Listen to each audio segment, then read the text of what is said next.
My name is Miguel. I'm a health educator with CLA, which runs 6 farmers markets across Los Angeles.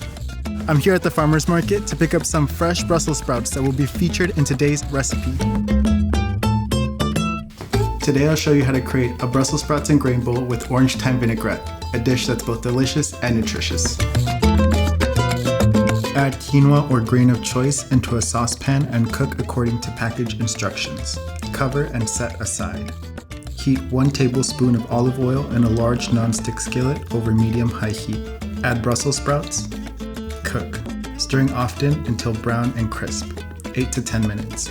Sprinkle with 1/4 teaspoon of salt. To make the orange thyme vinaigrette, whisk together 1/4 cup 100% orange juice, 2 tablespoons of vinegar, 1 tablespoon of olive oil, 1 tablespoon of honey, 1 teaspoon of thyme, and 1/4 teaspoon of salt. Place 1/2 cup quinoa in a bowl, top with 2/3 cup Brussels sprouts, 1/2 cup red cabbage, and 1/4 cup apple. Drizzle each with 2 tablespoons of the orange thyme vinaigrette and serve immediately.